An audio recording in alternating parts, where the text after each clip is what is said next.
You need to keep those guardrails there. Right now, this administration is trying to take those guardrails off in the same name of sort of democracy, financial democracy, democratizing finance.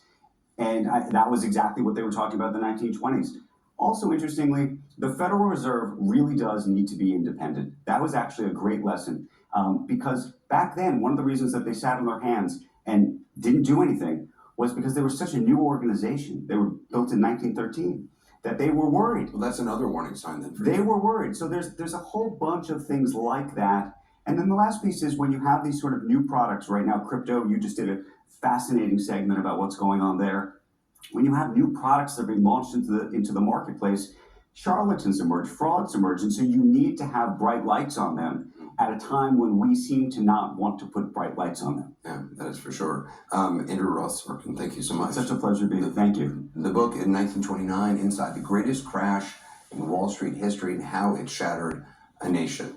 Other news now, an investigation is underway tonight by U.S. Capitol Police after a flag that was altered to include a swastika was found in the office of Ohio Republican Congressman Dave Taylor. The incident was reported by Politico. This comes on the heels of another Politico report about the discovery of a series of racist, anti-Semitic, and violent messages exchanged by members of young Republican organizations. More tonight from CNN's Tom Foreman. Calling Black Americans monkeys, watermelon people, and the N-word, flinging homophobic and bigoted slurs, dark jokes about gas chambers, and rape for opponents, even praise for Adolf Hitler. Politico says it found hundreds of examples in 7 months of online chats between branch leaders of the Young Republican National Federation in 4 states, mostly men, but including at least one woman.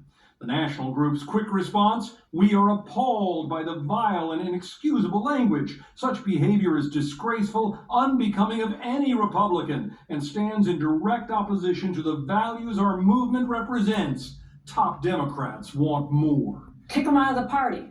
Take away their official roles. Stop using them as campaign advisors. There needs to be consequences. This bullshit has to stop.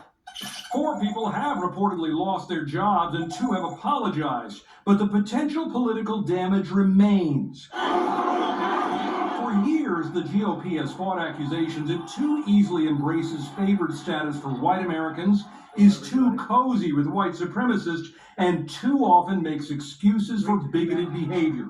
To be sure, President Donald Trump has spoken up against all that. In one voice, our nation must condemn racism, bigotry, and white supremacy. But he also frequently invokes imagery and insults many consider patently and purposely offensive.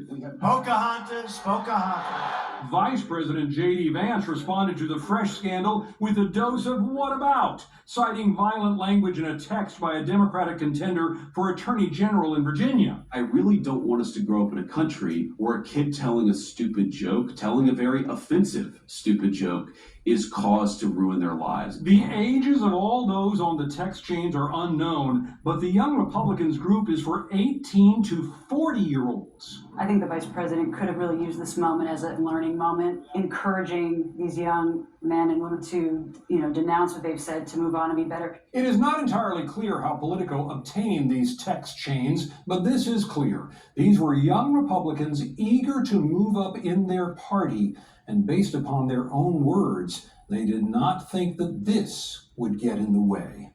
Anderson? Thanks.